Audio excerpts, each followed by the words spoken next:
یو ته وایي منصرف او یو ته وایي غیر منصرف. هغې ته وایي چې په هغې کې د غیر منصرف د نه اسبابونه دوه اسباب یا یو داسې سبب چې د دوو سببونو قایم مقامي هغه پکې نه وي، نو دې ته وایي منصرف. او غیر منصرف هغې ته وایي چې په هغې کې د غیر منصرف د نه اسبابونه دوه سببونه یا یو داسې سبب چې د دوو سببونو قایم مقامي هغه پکې وي، نو دې ته وایي غیر منصرف. موږ به د دغې نوع اسبابو تفصیل وایو، د هغې نه مخکې د منصرف او غیر منصرف حکم وپېژنې. ګوره منصرف د هغې په آخر کې تنوین هم راځي او چې کومه دی د هغې په آخر کې کسره هم راتلی شي، لیکن د غیر منصرف په آخر کې کسره او تنوین نشي راتلی. او په غیر منصرف چې کومه دی حالت جربه د حالت نسبی تابع وي، لکه موږ وایو جاء عمر رأیت عمر مررت بعمر، نو مررت بعمر په دې کې موږ په دې باندې فتحه وي، د هغې وجه دا ده چې عمر دا غیر منصرف دی او په غیر منصرف باندې هغه چې کومه دی کسره راتلی نشي، کسره پې راتلی نشي. اوس په غیر منصرفه د دې په آخر کې کسره او تنوین نشي راتلی، او د دې وجه دا ده چې ګوره چې د غیر منصرف د فعل سره مشابهت دی په دوو څیزونو کې. اولنی دا دی لکه څنګه چې فعل د دوو څیزونو محتاج وي، د فاعل او د مصدر، دقه شان غیر منصرف هم د دوو اسبابو محتاجي. او څنګه چې د فعل په آخر کې کسره او تنوین نشي راتلی، نو د دې مشابهت د وجې نه د غیر منصرف په آخر کې هم کسره او تنوین نشي راتلی. او دویمه خبره دا ده چې د غیر منصرف نو اسباب تفصیل دا دی: عدل، وصف، تانیث، معرفه، عجمه، جمع منتهى الجموع، ترکیب، الف نون زائدتان او وزن فعل. نو دا نو اسباب دي. عدل ستوي، ترکیب ستوي، عجمه ستوي، د دې دپاره شرایط څه دي؟ نو دا په تفصیل سره موږ ذکر کوو. د ټول نه مخکې وایو عدل. نو ګوره د عدل دوه قسمونه دي، یو ته وایي عدل تحقیقي او یو ته وایي عدل تقدیري. نو د دې تقسیم نه مخکې د عدل تعریف ذهن کې کیدو. عدل اصل کې د دې څو معنی راځي، خو په لغت کې چې کله د دې په صله کې عن راشي نو معنا دا ده مخ اړول، او په اصطلاح کې عدل وای د یو اسم خپل اصلي صورت پرېښودل او یو نوی صورت اختیارول بغیر د صرفي قانون د وجې نه. نو ګوره چې اصلي کوم شکل دی پرېښی نو دې ته وایي معدول عنه، او کومه اصل نوی شکل چې دی اختیار کړی نو دې ته وایي معدول. د یو صیغې د یو اسم خپل اصلي شکل پرېښودل او دویم نوی شکل اختیارول بغیر د صرفي قانون د وجې نه دې ته وایي عدل. او کوم شکل چې دی پرېښی نو هغې ته وایي معدول عنه، او کوم شکل چې دی اختیار کړی نو هغې ته وایي معدول. امید دی تعریف به سمجھ کې راغلی. بیا د عدل دوه قسمونه دي، یو ته وایي عدل تحقیقي او یو ته وایي عدل تقدیري. نو عدل تحقیقي هغې ته وایي چې د هغې اصل یعنی معدول عنه غیر منصرف ویلو نه علاوه په هغې باندې څه دلیل موجود وي، لکه موږ وایو ثلاثو یا مثلثو. نو دا عرب چې کومه دی دا غیر منصرف وی، حالانکه په دې کې د غیر منصرف د نو اسبابونه صرف یو سبب دی، وصف پکې موجود دی، او یو سبب د وجې نه چې کومه دی کلمه غیر منصرف نشي جوړېدی. نو موږ وی ګوره موږ پکې یو سبب بل چې کومه دی هغه بیا موندو. موږ وی اصل کې ثلاثتون دا ثلاثو د ثلاثتون نه راغلی ده، او د دې دلیل دا دی چې ګوره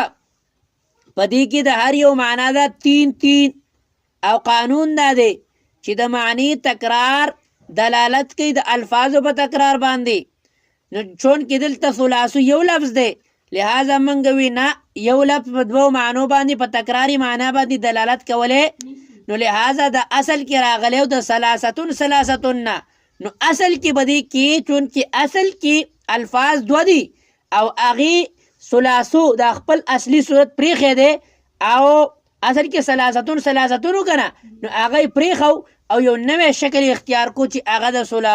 ثلاثو دی، هغه د ثلاثو دی. امید ده د عدل تحقیقی په سمت کې راغلی. او عدل تقدیری هغې ته وایي چې د هغې اصل یعنی معدول عنه باندې د غیر منصرف ویلو نه علاوه څه دلیل موجوده ها، صرف منګه د خپل اعتباری منګ پرسکو په هغې کې چې دا چونکې اهل عرب غیر منصرف وایي او په دې کې سبب ظاهري یو دی مثلا معرفه ده، نو دې وجې نه منګه وي یاره دا د خپل ځان نه ولا یو بل اصل فرض کا چې ګوره د اصل کې عمر د عامر نه راغلی دی، د اصل کې عامرو او عامر هغه اصلي شکل پرېښودی دی او دا چې کومه دی عمر جوړ شوی دی. نو د دې وجې نه دا په دویم صورت او دویم سبب په دې کې ګورې عدل دی. نو امید دی دا هم په سمجھ کې راغلی. اوس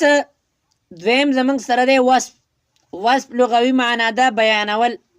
او په اصطلاح کې وصف هغې اسم ته وایي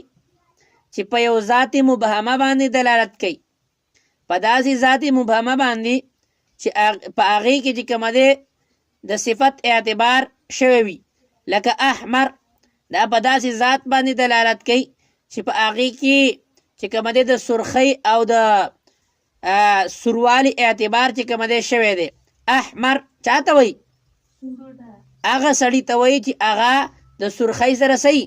د سروالي سره صحیح متصفي د سروالي سره متصفي. پوه شوئ؟ او دریم زمونږ سره دی تانیث. د تانیث دوه قسمونه دي، یو ته وایي تانیث لفظي او یو ته وایي تانیث معنوي. تانیث لفظي د غیر منصرف سبب په تانیث لفظي اله جوړیږي چې هغه د یو څیز نومي، لکه طلحه دا ولې ځکه چې ګوره دا تا چې کومه ده دا تا په حالت وقف کې غورځېږي، نو د عالمیت شرط یې ورسره ځکه ولګو چې کله یو څیز د چا عالم جوړ شي نوم جوړ شي نو بیا هغه بدلیږي نه نو د دې وجې نه دا شرط یې پکې ولګو چې ګوره د تانیث لفظي دا به عالمي نو هله به د غیر منصرف سبب جوړیږي. او دویم قسم دی زمونږ سره تانیث معنوي. نو تانیث معنوي به د غیر منصرف سبب هله جوړیږي چې کله په هغې کې 3 شرطونو یو شرط چې کومه دی بیا موندی شي. اولنی دا دی چې د دې حروف به د 3 نه زائد ډیر وي، 3 حرفي به نه 4 حرفي به یا 5 حرفي به، لکه زینبو. نمبر 2 که د دې حروف د 3 نه ډیر نه نو بیا به درمیاني حرف چې کومه دی متحرکي لکه سقر. او که دا 2 شرطونه پکې نه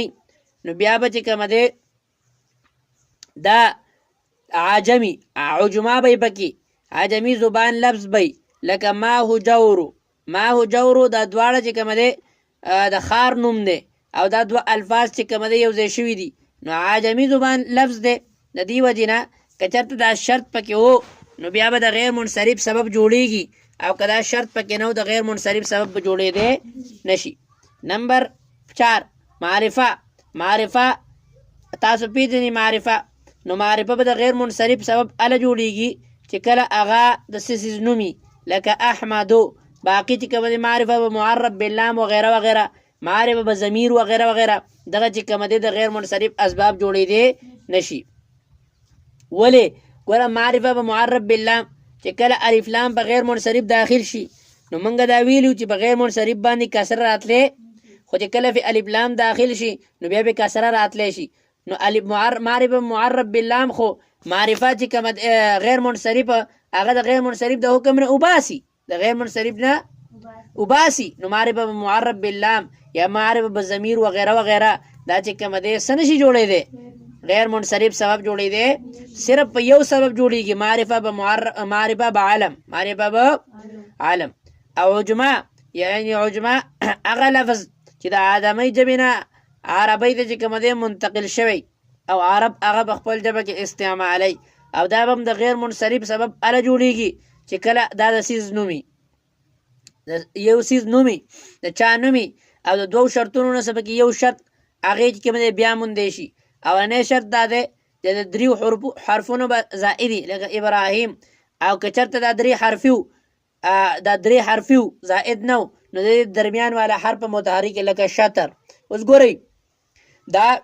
شرط ولا ولې ولګو د عالمیت شرط یې ځکه ولګو چې ګورئ که چېرته دا عالمیت شرط ونه لګي نو یو زبان نه چې بل زبان ته یو لفظ منتقل کیږي نو په هغې کې تبدیلي راځي که نه راځي؟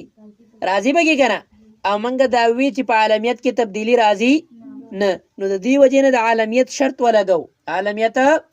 شرط ولګو. او ګوره د دریو حروفو نه به زائدي، اوس که د دریو حروفو نه کم و نو د هغې لفظ اعتبار نه او د درې حرفینو درمیان والا متحرکي دغه د ساکن حرف څه اعتبار نه، نو د دې وجې نه د 3 حرفینه زائد والا شرط ولګو. شپږم زموږ سره جمع منتهى الجموع ده، نو جمع منتهى الجموع دا د غیر منصرف سبب به اله جوړیږي چې کله د دې په آخر کې داسې تا نه چې په حالات وقف کې کوم دی ها بدلیږي، لکه مساجد دا چې کوم دی غیر منصرف دا جمع منتهى الجموع ده، ځکه چې جمع منتهى الجموع علامت هم دا دی چې د هغې اولنی او دویم حرف به مفتوحي او په دریم ځای کې به چې کوم دی الف د علامت جمع یعنی جمع اقصای، او د دې نه وروستو که یو حرف وي یا به 2 حرف یا 3 حرف که یو حرف نو مشدد بی او که 2 حرفونه وي نو اولنی حرف په چې کوم دی نو هغه صحیح مکسوري، اولنی حرف به مکسوري او د اخیری حرف څه اعتباره نشته، د اخیری حرف څه اعتباره، او که 3 حرفونه نو هغه اولنی به مکسوري او بیا به چې کوم دی پکې یای ساکنه راځي یای، او د اخیری حرف د حرکت څه اعتباره نشته. نو دقه ته وایي جمع منتهى الجموع، جمع منتهى الجموع. لکه ګورئ مساجد، نو په مساجد کې د الف د جمع علامت د جمع نه وروستو 2 حرفونه دي، نو اولنی حرف مکسور دی که مکسور نه دی، او که چېرته یو حرف او یو حرف مشددي لکه دواب، دواب د الف علامه د جمع نه وروستو یو حرف دی که 2 دي؟ یو حرف دی که نه؟ دواب بعد صرف کنه، نو لہذا دغه مشددي دغه با، او که چېرته 3 حرفونه نو اولنی به مکسوري او دویم به ساکني لکه مصابیحو، ما صابیحو با یا ح 3 حرفونه دي کنه، نو اولنی مکسور شو او بیا پکې یای ساکنه په منځ کې راله کنه، او د اخیری حرف د حرکت څه اعتباره نشته. پوه شوئ؟ نو ګوره دا خبر هم په ذهن کې کېدی چې جمع منتهى الجموع دا یو سبب قائم مقام د 2 سببونو دی، قائم مقام د 2 د هغې وجه دا ده چې په دې کې 2 اسباب دي، یو پکې جمعیت دی، جمع ده که نه ده؟ ده، او یو پکې لزومي جمعیت دی. څه پکې دی؟ لزومي جمعیت معنا دا ده چې ګوره چې کله جمع منتهى الجموع نو دقه جمع باقي پاتې کېږي، بیا واحد جوړیږي نه، په جمع باندې دلالت وکړو که ونه که وکړو، او په لزومي جمعیت باندې دلالت وکړو که ونه که وکړو، نو په 2 څیزونو باندې ګویا چې دلالت کوي، نو یو سبب د دې وجې نه د 2 اسبابو قایم مقام دی، د 2 اسبابو. پوه نه شوئ تاسو؟ پوه شوئ؟ اچھا مخکې زموږ سره دی ترکیب. د ترکیب لغوي معنا دا ده یو ځای کول، او په اصطلاح کې ترکیب وایي چې 2 کلمې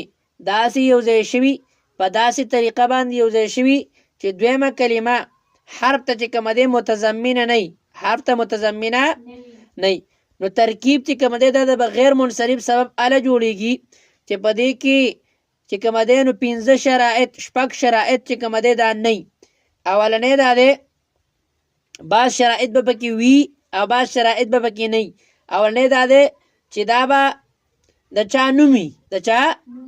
نوم به وي، که د چا نوم نه نو د غیر منصرف سبب جوړېدی، یعنی عالمیت ولا څه شی دی؟ شرط دی، لکه معدي کرب دا د یو سړي نوم دی. او نمبر 2 ترکیبی اسنادی به نه وي، ترکیبی اسنادی به یعنی مبتدا خبر به نه وي، فعل فاعل به لکه زید قائم، په دې کې ترکیب خوشته دوه الفاظ یو ځای شوي دي او دویم حرف دویم لفظ چې کوم دی حرف ته متضمن هم نه دی لیکن په دې کې ترکیبي اسنادي دی که نه دی لہذا دا د غیر منصرف سبب جوړیږي او نمبر 3 مرکب اضافي بنئ لکه غلام و زیدن کی هم ترکیب دی که نه دی دی پکې او دویم حرف چې کوم دی دویم لفظ چې کوم دی کلمه دا حرف معنی ته متضمنه ده نه لیکن باوجود دا د غیر منصرف سبب جوړی دی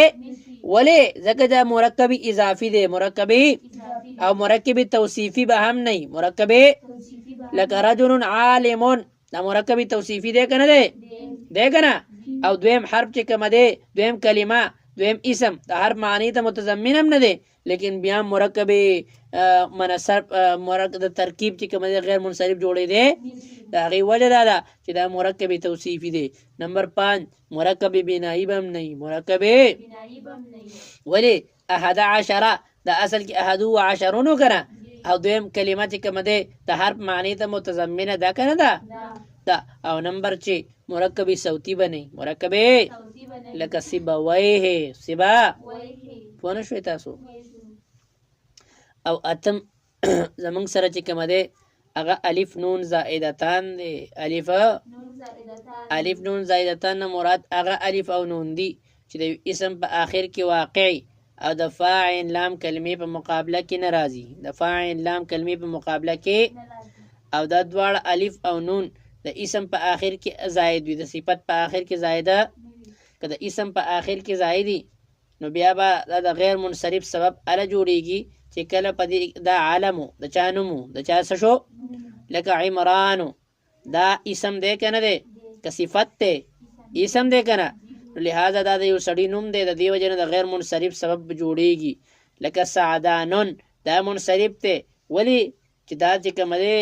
د یو بوټي نوم دی د څه نوم دی نو علمیت پکې شته نه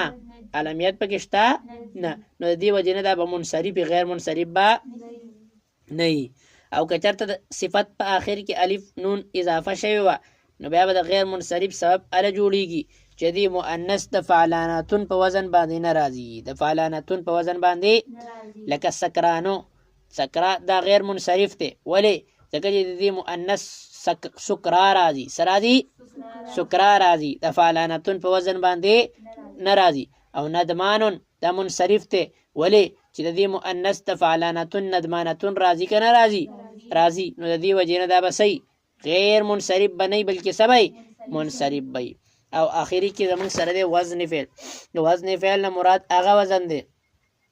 چې ابتداءً خو دا د فعل وزن ابتداءً خو بیا د فعل نه چې کومه دی په اسم کې هم استعمال کړی شو بیا د وزن فعل چې کومه دی 2 صورتونه دي یا خدای چې داسې وزني